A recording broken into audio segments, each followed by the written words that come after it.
Good. Beautiful. Nice. Nice. Nice.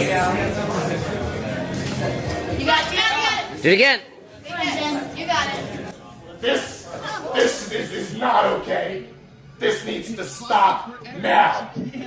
This is cancer. She got that.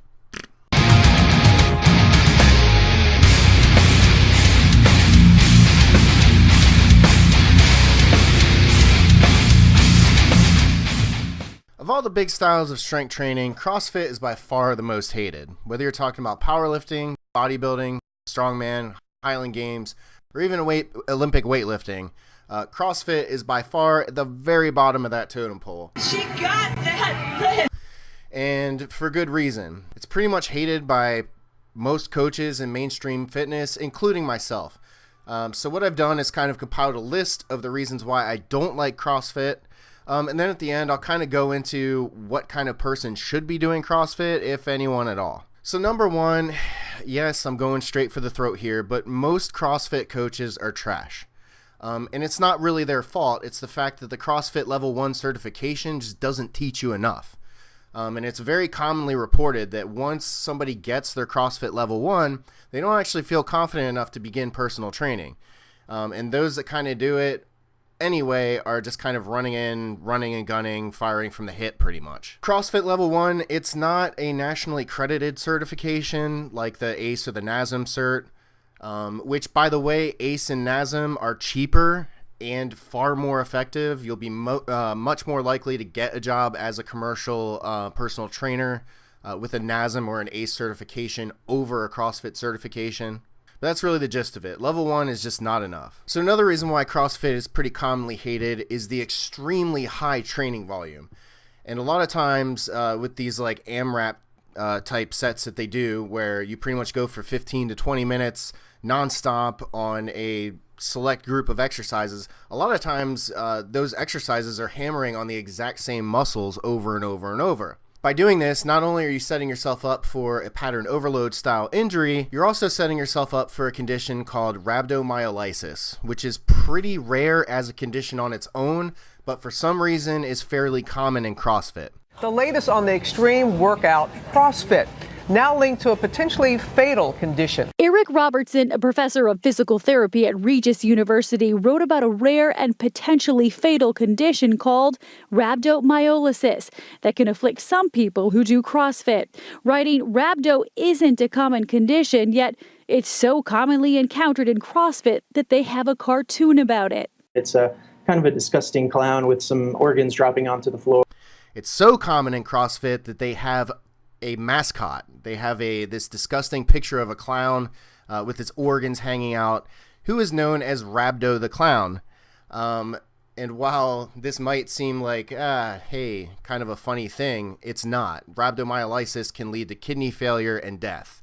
It's basically when your muscle tissue breaks down so quickly that basically too many byproducts end up in your bloodstream that pretty much overload your kidneys.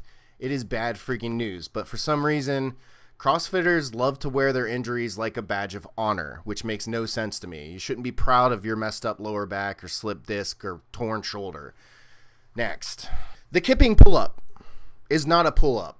I'm just going to leave that there. It's not a pull-up. This right here, this is not a pull-up, okay? This is a guy that's flopping around on a bar for speed. This is not a pull-up. 106. What do you think about that? Are you sure about that? There's pretty much no point in doing these, other than, I don't know, if you just want a lot of pull-up reps, I guess, even though these don't count as pull-ups. It's nothing but momentum that's being used here. Or if you're generally just a fan of getting your hands degloved, like as in getting the skin completely torn off.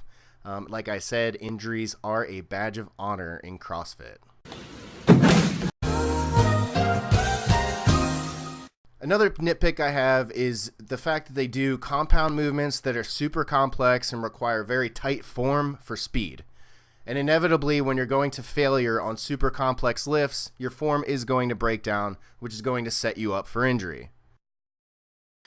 And the next criticism I have is the fact that it pushes your body to the absolute limit without actually ensuring that your body is capable of reaching that limit.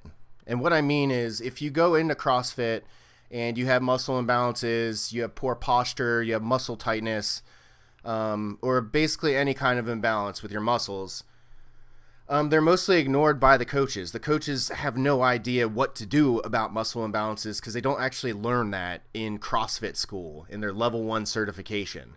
Pretty much all they care about is get them reps in, whether your body's capable of it or not. And then the final complaint I have is the fact that there's zero specialization. Now, this is kind of a nitpicky thing. Of course, anytime you're in a group class, you know, you're pretty much doing what the rest of the group is, but this is strength training, right? And really everyone's doing the exact same workout. There's nothing special about it. So it's pretty much like any other group class. It's pretty much the equivalent of doing body pump with about a 20 times more chance of getting injured. So in my opinion, CrossFit is pretty much only for people that are already conditioned. They're already familiar with how to do complex lifts like the clean and jerk and snatch. It's not my cup of tea, but if you're interested in it, I'm not going to tell you not to do it. And then also, like, if you don't have any kind of physical therapy type problems, as in like postural issues or anything like that, I mean, jump right in, see what it's like, check it out. I'm not going to tell you not to do it, but yeah, this is just my opinion. I personally don't like it. So that's pretty much it for the video. Hope you enjoyed it. If you did, please like and subscribe. Or if you're a pissed off CrossFitter, feel free to tell me how much you hate me in the comments, and I'll be sure to respond. Peace out.